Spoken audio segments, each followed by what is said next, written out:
కోల్కతాలో వైద్యురాలిపై హత్యాచార ఘటనను ఖండిస్తూ కడప రాజీవ్ గాంధీ కళాశాలకు చెందిన జూనియర్ వైద్యులు నిరసన తెలిపారు. సంధ్యాకూడలి నుంచి కోటిరెడ్డి కూడలి వరకు మానవహారం చేపట్టారు. ఘటనకు పాల్పడిన నిందితులను కఠినంగా శిక్షించాలని వైద్యులు డిమాండ్ చేశారు.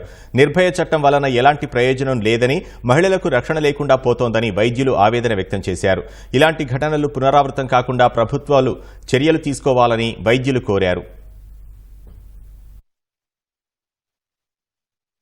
హత్యారం చేసి చంపేశారు. ప్రతిరోజు ఎక్కడో ఒక చోట జరుగుతున్న సంఘటనని మేము అడిగేది ఒకటే, వేర్ ఇస్ ద ప్రొటెక్షన్? అప్పుడెప్పుడో నిర్భయ అనేసి బస్ లో జరిగిన ఇన్సిడెంట్ కి ఒక పెద్ద నిరసన జరిగింది. సరే, అది ఊరి బయట ఎక్కడో బస్ అనుకున్నారు, కానీ ఇప్పుడు ప్రొటెక్టివ్ ఏరియా మేము వర్క్ చేసే ప్లేస్ లోనే జరుగుతుంటే ఎవరు ఆపగలరు? సెక్యూరిటీ ఇవ్వాల్సిన పర్సనే అత్యాచారం చేశారు అనేసి వాళ్ళంతటికి వాళ్ళు వచ్చారు. ఇంకా ప్రొటెక్షన్ ఇచ్చేది ఎవరు? మా డిమాండ్ ఏంటి అంటే సెంట్రల్ ప్రొటెక్షన్ యాక్ట్ అన్నది అమల్లోకి రావాలన్నది ఒకటి కోరుకుంటున్నాము. స్త్రీలకేం రక్షణ లేదు. దానికోసం ఇండిపెండెన్స్ డే ఎన్ని సంవత్సరాలుగా మనకి ఇండిపెండెన్స్ డే వచ్చిందని సెలబ్రేట్ చేసుకుంటున్నాం. దేనికి ఇండిపెండెన్స్ డే? మన కోల్కతాలో ఇన్సిడెంట్ జరిగింది. ఇష్టం వచ్చినట్టు రేప్ చేస్తున్నారు, వెళ్ళిపోతున్నారు, మర్డర్ చేస్తున్నారు, కానీ ఎక్కడ ప్రొటెక్షన్ లేదు. మేమేమో మీకోసమే రక్షణ చేస్తున్నాము, ఫ్రీ సర్వీసెస్ చేస్తున్నాము గవర్నమెంట్ హాస్పిటల్స్ లో. మీ తరపు నుంచి కూడా సపోర్ట్ కావాలి, మీడియా తరపు నుంచి కూడా సపోర్ట్ కావాలి.